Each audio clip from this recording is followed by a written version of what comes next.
বিসমিল্লাহির রহমানির রহিম।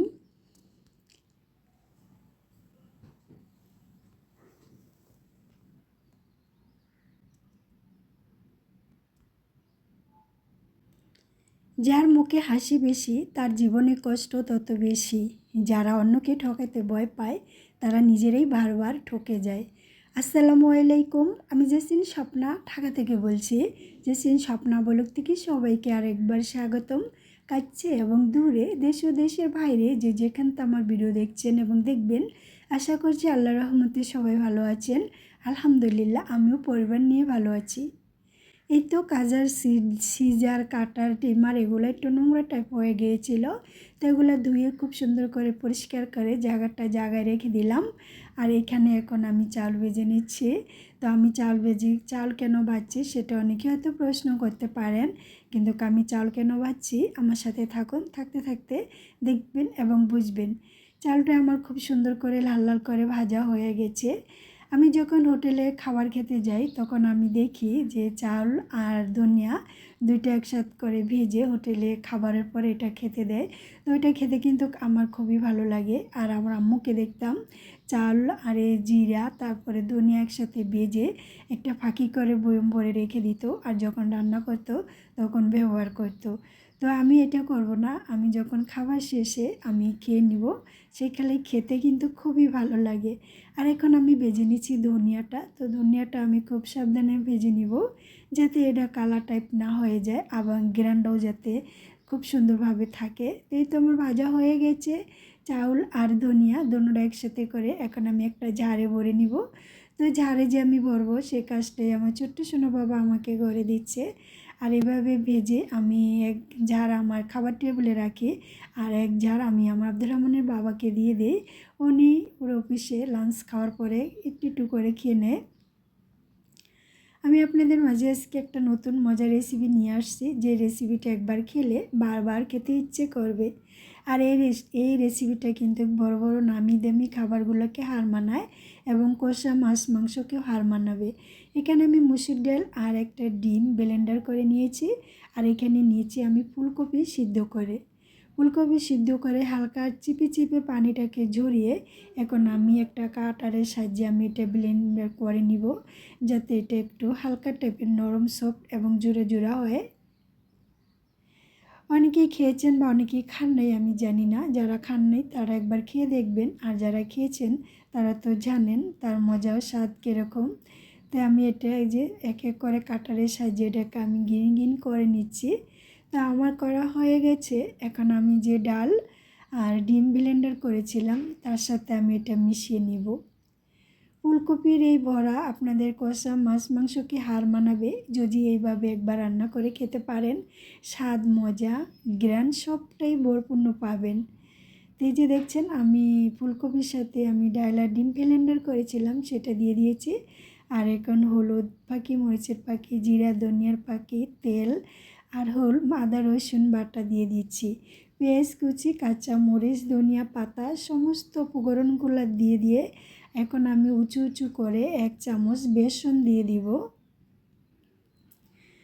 দিয়ে এখন আমি হাত দিয়ে সমস্ত উপকরণগুলো খুব সুন্দর করে মেখে নিব। তার আগে আমি একটা প্যান বসিয়ে দিয়েছি, যাতে এদিকে আমি ব্যাটার খুব সুন্দর করে মাখতে মাখতে এদিকে তেলটা যাতে খুব সুন্দর করে গরম হয়ে যায়। এই যে দেখছেন হাত দিয়ে আমি খুব সুন্দর করে আলতো করে মেখে নিয়েছি। বেশি জোরে মাখা যাবে না, বেশি জোরে যদি মাখেন একদম মিহিন হয়ে যাবে। মিহিন হলে কিন্তু এটা খেতে একদমই ভালো লাগবে না, কিছু আস্ত কিছু মিহিন এই টাইপের হলে এই খাবারটা খেতে খুবই ভালো লাগে। এদিকে তেল গরম হয়ে গেছে আর ওইদিকে ব্যাটারটা আমি খুব সুন্দর করে মেখে নিয়েছি। এখন আমি এক এক করে ছোট ছোট বড়া বানিয়ে আমি তেলে দিয়ে দিচ্ছি। আপনাদের কাছে কেমন লাগছে জানি না, আমি খাওয়ার পরে ভয়েসটা দিয়েছি। আমার পরিবার আমাকে সাজেস্ট করেছিল যে মাছ মাংস থেকেও হার মানিয়েছে, মাছ মাংস খেতেও অতটা নাকি স্বাদ মজা লাগে না, এই খাবারটা খেতে যত স্বাদ মজা লাগছে। এক এক করে আমি সমস্ত বড়াগুলা ভেজে নিব হালকা টাইপ করে, বেশি কড়া করে ভাজবো না, কারণ আমি এটা রান্না করব। তাই আমার সাথে থাকুন এবং দেখুন যে আমি কিভাবে কি করছি। আজকের আমার এই ভিডিও যদি তোমাদের কাছে একটু ভালো লাগে প্লিজ একটা লাইক দিতে ভুলবে না। আর তুমি যদি আমার চ্যানেলে নতুন হয়ে থাকো চাইলে আমার চ্যানেলটাকে সাবস্ক্রাইব করে পাশে থাকা বেল আইকন অন করে আমার পাশে থেকে যেতে পারো, যাতে ভিডিও ছাড়া মাত্র নোটিফিকেশন তোমার কাছে পৌঁছে দেয়। আর তুমি যদি এই কাজটা অলরেডি করে থাকো আমার পক্ষ থেকে তোমাকে অসংখ্য ধন্যবাদ। তো এক পাশ হয়ে গেছে, আমি অন্য পাশকে উলট পালট করে দিচ্ছি। এই তো দেখছেন এইরকম করে বেজে নিতে হবে। বেশি কাঁচাও রাখা যাবে না আর বেশি টাইটও করা যাবে না, মিডিয়াম রাখতে হবে। তাহলে কি হয়, এটা রান্না করলে খেতে খুবই মজা লাগে। নিজেকে পরিবর্তন করার চেষ্টা করছি একটু ধীরে ধীরে করে, কিছু মতি করতে পারছি না। ইউটিউব জগতে এসে ফেঁসে গেছি আর নিচে মায়ার জালে বন্দি হয়ে গেছি। এখান থেকে যেতেও পারছি না এবং সফলও হতে পারছি না। তারপরেও কিন্তু ধৈর্য হারা হয়নি, ধৈর্য সহকারে কাজ করে নিচ্ছি। পরিবর্তনকে ভয় পেও না, যদি তুমি ভালো কিছু হারাতে পারো তাহলে তুমি আরও ভালো কিছু পেতে পারো।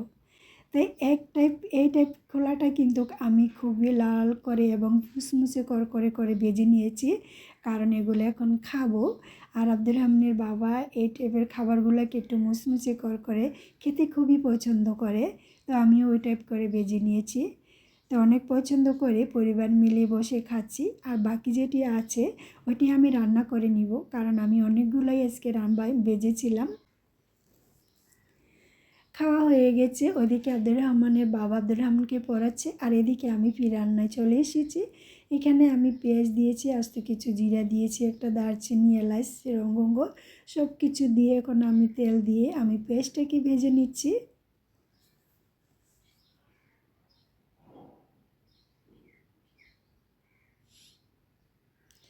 ভাজা হয়ে গেছে, এখন আমি এখানে হলুদ বাটা, মরিচ বাটা, জিরা, আদা, রসুন, তেল সব কিছু দিয়ে খুব মশলাটা খুব সুন্দর করে লাল লাল করে ভেজে নিব, যতক্ষণ পর্যন্ত না আদা কাঁচা গন্ধটা দূর হয়ে যায় আর চিটচিটে তেলটা উপরে চলে আসে।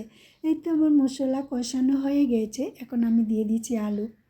মাংস খাবো, আলু না দিলে কি হয়? আর আমার ঘরে আমি আর আমার ছেলে আলু প্রেমিক। আমরা মাংস রান্না করলে আলু হতে হয়, আলু দিতে হয়। তা আলু খুব সুন্দর করে কষিয়ে একটু নরম ও সফট করে এখন আমি সে বড়াগুলো দিয়ে দিচ্ছি। আর আমি এটা কীভাবে রান্না করছি দেখেন তো, একদম মাংসের মতো দেখা যাচ্ছে না। খেতে কিন্তু অসাধারণ ছিল। খাওয়ার পরেই আমি সবসময় বয়স দিই, কারণ খাওয়ার পরে বয়সটা দিলে ভালো মন্দটা কিন্তু বলা যায় এবং বোঝা যায়। এই তো আমার রান্না হয়ে গেছে, আমি বেশি পানি দিইনি, অল্প পানি দিয়ে রান্না করা হয়েছে। আর একটু জিরার ফাঁকি আর গরম মশলার ফাঁকি দিয়ে বাস এই তো হয়ে গেছে আমার মজার রান্না। আমি পরিবেশন করে আপনাদের মাঝে দেখিয়ে দিয়েছি। আপনাদের কাছে কেমন লাগছে আপনাদের মতামত জানাবেন। সবার সুস্বাস্থ্য কামনা করে বিদায় নিচ্ছি। আল্লাহ হাফিজ, আসসালামু আলাইকুম।